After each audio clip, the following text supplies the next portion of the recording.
இன்னொரு 15 நிமிஷம் எடுத்துக்கலாமா? இல்லை ஒரே வரியில முடிச்சிடலாமா?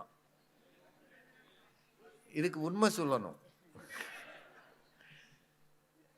இது ஒரு சிரமமான தலைப்புங்க. வாழ்க்கையோடு தொடர்பு படுத்தி பார்க்க வேண்டிய தலைப்பு. இத்தனை வருஷத்துல நீ பொய்யே சொன்னது இல்லையான்னு யாரையாவது கேட்டா நீ என்ன பதில் சொல்வீங்க? ஆமா அப்படின்னா அதுதான் பொய். நம்ம எல்லாரும் வாழ்க்கையில போகிற போக்குல அழி தெளிக்கிறோம் பொய்களை. அதானுங்க உண்மை. ஒவ்வொரு நாளும் நீங்க ஒவ்வொரு நாளும் இரவு உறங்க போகும் முன்னாடி அன்று நடந்ததை யோசித்து பாருங்கள் அப்படிலாம் சொல்லுவாங்க. இப்படி யோசிச்சு பார்த்தா நமக்கு எத்தனை உண்மை செஞ்சோம், எத்தனை உண்மை சொன்னோம், பொய் சொன்னோம்னு தெரியும். இதெல்லாம் விடுங்க. எதுக்கு கல்யாண பேச்சுல முழுக்க உண்மை சொன்ன ஒரு தம்பதியினர் இருப்பாங்களா? நீங்க கேட்டு பாருங்க. இந்த குடும்பம் எப்படி? சூப்பர். இந்த பொண்ணுக்கு சமைக்க தெரியுமா? அருமையா. அது என்ன ஒரு மணல் கயிறை படத்துல விசு சொல்லுவாரு, அவ மட்டும் கத்திரிக்காய் பண்ணான்னா 4 தெருவுக்கு வாசனை வரும். அப்படிதானே எல்லாம் சொல்லுவாங்க. அதை எல்லாத்தையும் விடுங்க. பொண்ணு பார்க்க போறதுன்னு ஒரு பழைய சம்பிரதாயம் இருந்தது. நம்ம போய் உட்காந்துருப்போம். இந்த மாதிரி ஒரு கையை கட்டி இப்படி உட்காந்துருக்காருல, அந்த பொண்ணு வந்து பவ்யமா அந்த காஃபி டம்ளரை கொடுக்கும். பார்த்துருக்கீங்களா இல்லையா ஐயா? சினிமாலையாவது பார்த்துருக்கீங்களா இல்லையா? அப்படி வந்து சினிமால தான். சரி, உங்களுக்கு அமையல, அதுக்கு என்ன பண்றது? அதை கொடுக்கும்போது அப்படி பவ்யமா அடக்க ஒடுக்கமா இருக்கும். அது உண்மையா? ஒரு கல்யாணம் ஆன உடனே ஏன் சொல்லுது, நீங்க போடுற காஃபில தான் என் டே நல்லா இருக்குன்னு? அந்த நாள்ல அந்த மாப்பிள்ளை இவ்வளவு இதா இருப்பார். டீ டோட்டலர், சிகரெட் தெரியாது, எந்த பொண்ணையும் ஏறெடுத்து பார்க்காத உத்தம, அவ்வளவு குடும்பத்துக்கு அடங்குனவன்.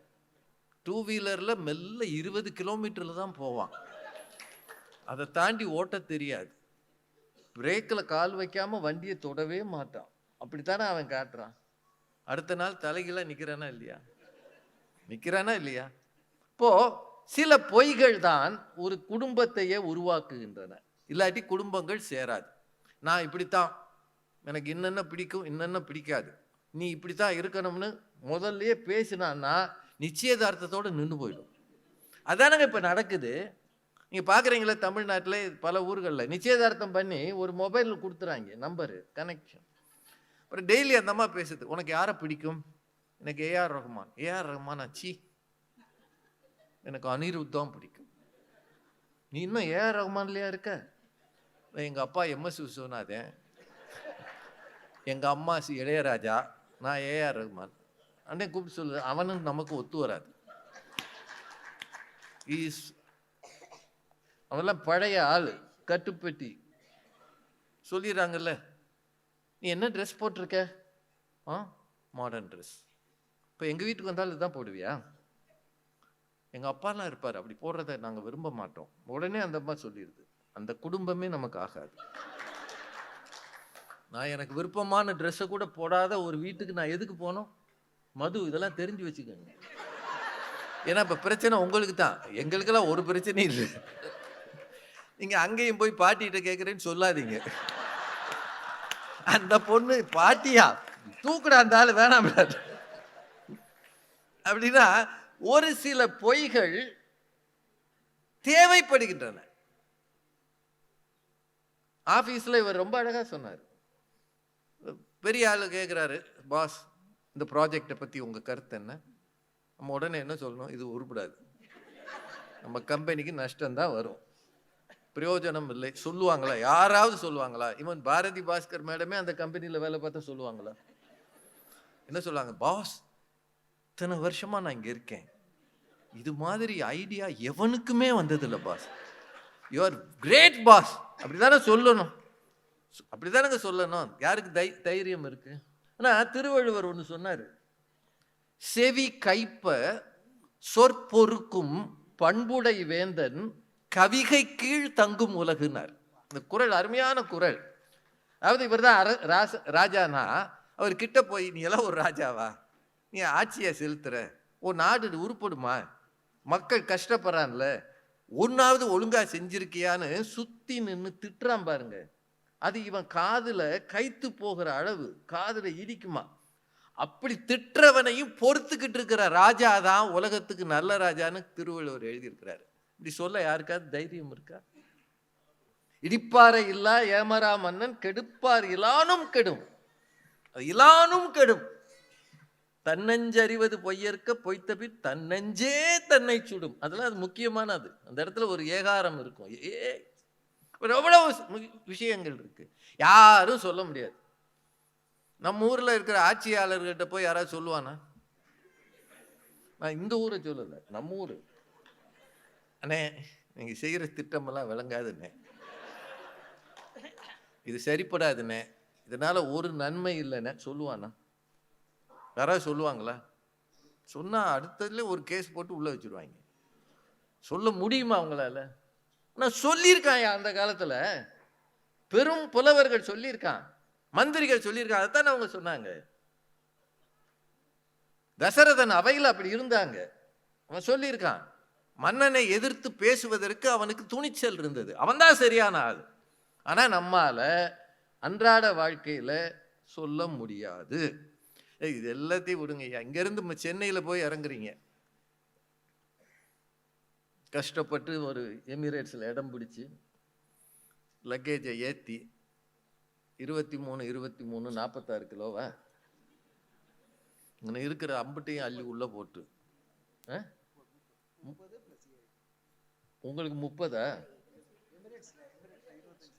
25 ஒரு இது. இப்போ நாங்கள் அங்கேருந்து வந்ததுனால எங்களுக்கு கொஞ்சம் கூட. இதோ ஒரு 30 25 ஏற்றிட்டு போகிறீங்க. இங்கே விற்கிறது எல்லாத்தையும் வாங்கி திணிச்சு, அப்புறம் கழுத்தை சுற்றி நகை, அது தெரியக்கூடாதுன்னு இந்த வரைக்கும் ஒரு பனியன், அதுக்கு மேலே ஒரு ஷர்ட்டு. அந்த பொண்ணை தனியாக நீ முன்னாடி போ, நான் அப்படி வரேன், சேர்ந்து போனால் கண்டுபிடிச்சிருவாங்க. இதெல்லாம் சொல்லி நடந்து போகிறோம். கஸ்டம்ஸில் கூப்பிட்றாங்க, என்ன சொல்லணும் நீங்க? அண்ணே 30 பவுன் வேணும்னா எடுத்துக்க, போடுறத போடு, நான் வள்ளுவர் வழி வந்திருக்கேன்.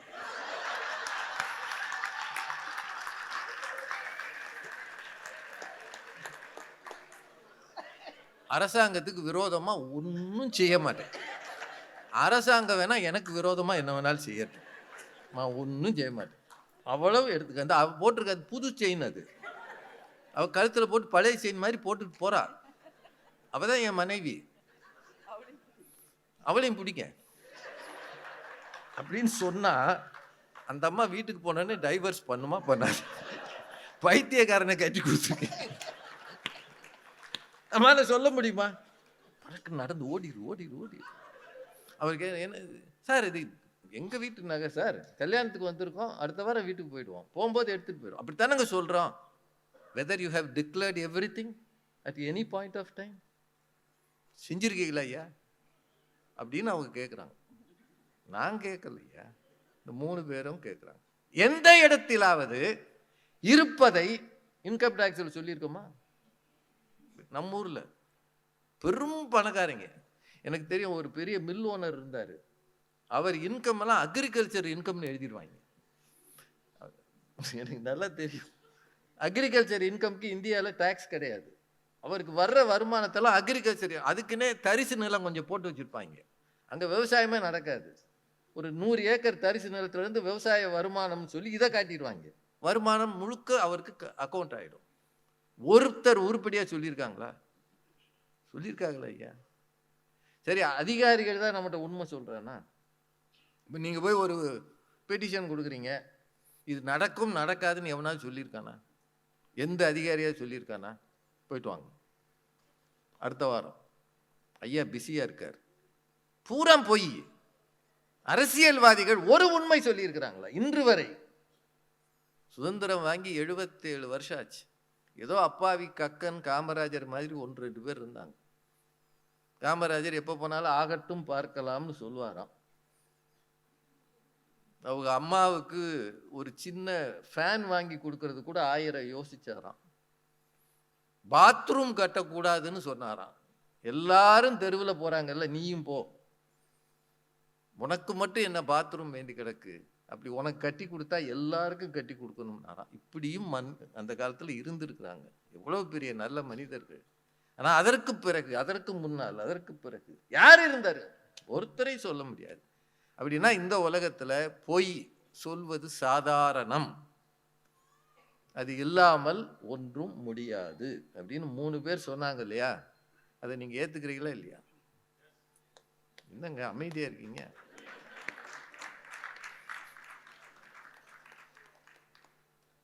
நடைமுறை வாழ்க்கையில சின்ன சின்ன பொய்கள் நம்மை சுற்றி தொடர்ந்து வருகின்றன. சொந்தக்காரங்கிட்ட உண்மை பேச முடியுமா? இப்போ நீங்கள் ஒரு ஞாயிற்றுக்கிழமை, இப்போ இங்கே சனி ஞாயிறு லீவா, ஞாயிற்றுக்கிழமை நல்லா தூங்கலாம்னு 2 மணிக்கு போய் படுக்க போறீங்கன்னு வைங்க. அந்நேரம் ஒருத்தன் சொல்லாம கொள்ளாம வந்து பெல் அடிக்கிறான். அப்போதான் நல்லா பிரியாணி சாப்பிட்டு படுக்க போறீங்க. சொல்லாம கொள்ளாம இந்த பக்கம் வந்தே உன்னை பாட்டு போகலாம்னு வந்துட்டேன். உள்ள அந்த அம்மா சொல்லுவோம், அவனுக்கு அறிவு இல்லை, 2 மணிக்கு ஒரு வீட்டுக்கு போறானே, அவன் அறிவு வேண்டாம். நம்ம என்ன சொல்லுவோம்? நான் வந்ததுல ஏதாவது உங்களுக்கு பிரச்சனையா? No no no problem, you are welcome, please please coming please. உள்ளுக்குள்ள ஏண்டா என்னைய திட்டு வாங்கி விடுற, அவ இன்னைக்கு பூரா திட்டுவாடா, நீ எல்லாம் என் ஃப்ரெண்டாடா, எனிமீடா, அப்படித்தானே தோணும். ஆனா சொல்றோமா? அதை சிரிச்சோமா? காஃபி சாப்பிட்றீங்களா? அந்த அம்மா சொல்லு, விஷத்தை கொடு அவனுக்கு. உறவுகளுக்கு மத்தியில் பல பொய்கள் தான் அந்த உறவை நிலைநிறுத்துகின்றன. நினைவில் வச்சுக்கோங்க. நீங்க இங்கிருந்து வாங்கிட்டு போய் கொடுக்குற ஒரு சென்ட் பாட்டில் உங்க சொந்தக்காரங்க சந்தோஷமா வாங்கிக்கிறாங்க. இப்படி அமுக்குன்னா சரு சருன்னு வருது. அதுவும் நாத்தம் சரியில்லை. நாத்தம் வாசனை கிடையாது, நாத்தம் சரியில்லை. இதை கொண்டாந்து துபாயிலிருந்து இறக்கியிருக்கா. ஏன் ஒரு மோதிரம் வாங்கிட்டு வர்றது? நீ மோதிரம் போடுறதுக்கு அவன் சம்பாதிக்கிறாங்க, அப்படித்தானே சொல்றாங்க. ஆனால் நம்மளை பார்த்தோன்னே, உங்களுக்கு என்ன துபாயில் இருக்கீங்க, சந்தோஷமா இருக்கீங்க, நாங்க இங்க கிடக்கோம், எப்பயும் வராதவங்க வந்திருக்கீங்க, என்ன சாப்பிட்றீங்க, அத்தனையிலும் பொய் இருக்கிறது. பொய்கள் இல்லை என்றால் இந்த உலகத்திலே எல்லாம், இந்த உலக இயக்கமே நின்று போகும். நம்ம சுத்தி அட்சரேகை தீர்க்க ரேகை எல்லாம் போட்டிருக்கோமே, அது இருக்கா எங்கேயாவது? பூமியை சுத்தி போட்டிருக்காங்கல்ல, பூமத்திய ரேகை, அட்சரேகை, தீர்க்க ரேகை அப்படின்னு ஒண்ணு இருக்கா? அது எல்லாம் கற்பனை. அதானங்க. இந்த டிகிரியில நீ போனா தான் உன் விமானம் ஒழுங்கா போகும். அப்படி போகும்போதே ரெண்டும் சேர்த்து இடிச்சிருது. பாருங்க, வாஷிங்டன்ல இடிச்சது. இந்த விமானம் இறங்க போகுது, எவ்வளவு பயங்கரங்க. இறங்க போகுது 240 அடியில் அந்த ரன்வேயை தொட்டிருக்குமா, 240 feet. குறுக்க ஒருத்தன் வந்துட்டான். கரெக்டா பிளான் பண்ணி போகும்போதே இது நெருக்கடினா, இந்த குறியீடுகள் கூட இல்லை என்றால் உலகம் என்ன ஆகும்? இயக்கம் கெட்டு போகுமா இல்லையா? அதனால சின்ன சின்ன பொய்களை அனுமதிக்கலாம் அப்படின்னு இவங்க சொன்னதை அங்கீகரிக்கலாமா வேண்டாமா?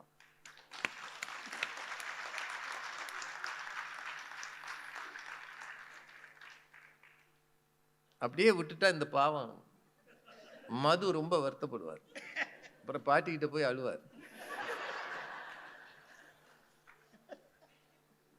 பொய் சுகமானது தான். எப்போ வாழ்க்கையை ரொம்ப லைட்டா எடுத்துக்கிறோமோ அப்போ பொய் சுகமானது. ஆனா எப்போ கொஞ்சம் யோசிக்க ஆரம்பிக்கிறோமோ ஏதோ ஒரு சுமை வருகிறது. நீங்க சொன்ன பொய் எப்படியும் மாட்டிரும், எப்படியும் மாட்டிரும். 1 முறை 2 முறை தப்பிக்கலாம். ஆனா சிக்குனீங்கன்னு வைங்க, பெரிய சிக்கலாயிடும், மாட்டிக்குவீங்க. இது எல்லாத்துக்கும் மேல நம்ம ஒருத்தர்கிட்ட பொய்யா பேசியிருக்கிறோம்னு வைங்க, அது அவருக்கு தெரியாது. ஆனா அவரை நம்ம நேர சந்திக்கும் போது மனசுக்குள்ள ஒரு குறுகுறுப்பு இருக்குமா இருக்காதா? சொல்லுங்க, இருக்குமா இருக்காதா? இருக்குமா இருக்காதா? நம்ம ஊர்ல ஒரு பழமொழி சொன்னா, குற்றம் உள்ள நெஞ்சு குறுகுறுக்கும். சரி, இவனை போய் நான் ஏமாத்திட்டேனே, இவனை போய் முதல் அடிச்சிட்டனே, இவன்கிட்ட பொய் சொன்னனேன்ற எண்ணம் உங்களுக்குள்ள இருக்குமா இருக்காதா? அதைத்தான் அவங்க சொன்னாங்க, தன்னெஞ்சே தன்னை சுடும். உங்க நெஞ்சு எப்படியா உங்களை சுடும்? இது உங்களுடையது தானே, உங்க மனம் தானே, அது உங்களையே சுடும்னா அதற்கு ஒரே காரணம் தான், பொய் அங்கே உள்ளே நுழைந்தது தான் காரணம். மேல அழகாக இருக்கும் கட்டடங்கள், உள்ள ஒண்ணும் இல்லாத வெறுமையா இருக்கும். அந்த மாதிரி தான் இந்த மனம் பொய் உள்ளே போன பிறகு வெறுமையாகி விடுகிறது. இதற்கு என்ன தீர்வு, என்ன பரிகாரம் என்று தேடி அலைகிறது, நிம்மதி இல்லாமல் இருக்கிறது. இளமையில் செய்த தவறுகள், இளமையில் சொன்ன பொய்கள், அது எல்லாம் ஒரு வயது வரும்போது மனதை பாதிக்கிறது. திரும்ப திரும்ப வந்து முட்டி மோதுகிறது. இப்படி செஞ்சேயடா, இப்படி செஞ்சேயடா, செஞ்சிருக்கலாமா அப்படின்னு எப்போ உங்களுக்குள்ளே ஒரு குரல் ஒலிக்கிறதோ அது ஆன்மாவின் குரலாக இருக்கும், அது சத்தியத்தின் குரலாக இருக்கும், அது உண்மையின் குரலாக இருக்கும். அதைத்தான் மகாத்மா காந்தி திரும்ப திரும்ப சொன்னார், உண்மை பேசு, உண்மையே பேசு. அதனால் எந்த பிரச்சனை வந்தாலும் பரவாயில்லை. காந்தியின் வாழ்க்கையை பற்றி நீங்க படிச்சு பார்த்துருங்க, சத்திய சோதனையை வாங்கி வாசிங்க, நிறைய புத்தகங்கள் இருக்கு. சின்ன வயதுல காந்தியும் போய் சொன்னவர் தான். மாமிசம் சாப்பிட்டார், திருடினார் வீட்டில இருந்து சில காசுகளை, ஸ்மோக் பண்ண முயற்சியும் பண்ணார். இதெல்லாம் காந்தி வாழ்க்கையில் அவரே சொன்னது. தான் செய்த தவறுகளை எப்போது ஒருவன் பொது வெளியில் சொல்லுகிறாரோ அவரை விட சிறந்த உத்தமர் இருக்க முடியாது. அதனால்தான் அவர் மகாத்மாவாக போற்றப்படுகிறார். ரொம்ப உடல் நலம் இல்லாம அவங்க அப்பா படுக்கையில் இருக்கிறார். கடுமையான கோபக்காரர் அவங்க அப்பா. அந்த ஏரியால ஒரு பிரதமர் மாதிரி இருந்தார் அவரது பகுதியில், போர்பந்தர் பக்கத்துல. அவர்கிட்ட போய் இவர் உண்மை சொல்லணும்னு ஆசைப்படுறார். சொல்ல பயம், அப்பா அடிப்பாரோன்ற பயம். தான் செய்த எல்லாவற்றையும் ஒரு சின்ன பேப்பர்ல, ஒரு நோட்டு பேப்பர்ல எழுதுகிறார் காந்தி. சின்ன பையன் மோகன்தாஸ் காந்தி எழுதி அவங்க அப்பாட்ட கொடுக்கிறார். அவர் எழக்கூட முடியாமல் படுத்திருக்கிறார். அதை வாங்கி இப்படி வாசிச்சு பார்க்கிறார். திட்டுவார்னு ஓரமா ஒதுங்கி நின்ன காந்தியை பார்த்து அவர் ஒரு வார்த்தை சொல்லவில்லை. இதை வாசித்து விட்டு கண்களிலே கண்ணீர் மல்க இருந்தாராம் அவரது தந்தையார். காந்தி எழுதுகிறார், என் தகப்பன் ஒருவேளை என்னை பற்றி திட்டி இருந்தால் கூட எனக்கு அது பெரிதாக பாதித்திருக்காது. ஆனால் நான் செய்த தவறுக்காக அவர் கண்ணீர் விட்டாரே, அந்த கண்ணீர் என் பாவ கரையை கழுவியதுன்னு எழுதுகிறார். எவ்வளவு பெரிய வரி அது! அப்படின்னா உண்மை சொல்லும்போது பாவங்கள் கழுவப்படும். எல்லாத்துக்கும் மேல அது உள்ளுக்குள்ள ஒரு சின்ன நெருடலாக இருந்து கொண்டே இருக்கும். நீங்க ஷூ போட்டு போயிருக்கீங்களே, இந்த சாக்ஸுக்குள்ள ஒரு கல்லு போயிருச்சுன்னா எப்படி இருக்கும்? வெளியில இருக்கிறவங்களுக்கு அது தெரியாது, ஷூ அழகா இருக்கு, சாக்ஸ் போட்டிருக்கோம்னு. ஆனா நடக்கும்போது உள்ளுக்குள்ள குத்திக்கிட்டே இருக்கும். பொய் அப்படித்தான் செய்யும், நடக்கும்போது வாழ்க்கையில் குத்தி கொண்டே இருக்கும். பெரியோர்களே, இதுக்கு மேல இதை சொல்லணும்னு அவசியம் இல்லை. முதல்ல இந்த மாதிரி ஒரு தலைப்பை ஏற்றுக்கொண்ட இந்த பொன்மாலை பொழுது அணியினருக்கு, குழுவினருக்கு என்னோட வாழ்த்துகள். இதன் மூலம் இனிமேல் நாங்கள் யாரும் பொய்யே சொல்ல போவதில்லை என்று இங்க யாரும் முடிவெடுக்க போவதில்லை. அப்படி எடுத்து சொன்னால் அதுதான் பொய். ஆனால் அதை சொல்லும் முன்னாடி யோசிங்க, இதனால் யாருக்கேனும் நன்மை இருக்கிறதா? அதை விட இந்த பொய் யாரையேனும் பாதிக்குமான்னு யோசிங்க. பாதிக்கிற பொய் நிச்சயம் நெருக்கடியானது. இதை சொல்லிவிட்டால் உங்கள் மனம் நிச்சயமாக ஒரு நாளில் அதற்காக வருந்தும் என்பதால் எனக்கென்னவோ பொய்களில் சிறிது பெரிது என்று எந்த வித்தியாசமும் இல்லை. ரொம்ப அழகாக அவங்க சொன்னாங்க, அது என்ன சின்னது, விஷத்துல சின்னது இருக்கான்னு. அக்னி குஞ்சுன்னு தான் நம்ம போட்டா, துணுண்டு தானே. அதனால சிறிது பெரிது என்று பார்க்காதீர்கள். பொய் என்று வந்தால் அது மற்றவர் வாழ்க்கையை பாதிக்கும் என்றால், யாருக்கேனும் தீமை செய்யும் என்றால், யாரையேனும் கெடுக்கும் என்றால், ஏமாற்றும் என்றால் நிச்சயம் அதை தவிர்க்க முயற்சி செய்யுங்கள்.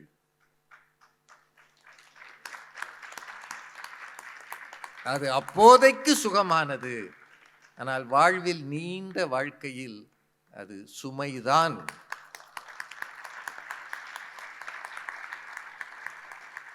மது போன்ற இளைஞர்களுக்கு அது சுகமானது. ஆனால் எப்போதுமே ஒரு நேரத்தில் அது சுமையாக தெரியும். சுகமல்ல சுமையே என்று சொல்லி நல்ல வாய்ப்புக்கு நன்றி கூறி வணங்கி விடைபெறுகிறேன். நன்றி, வணக்கம்.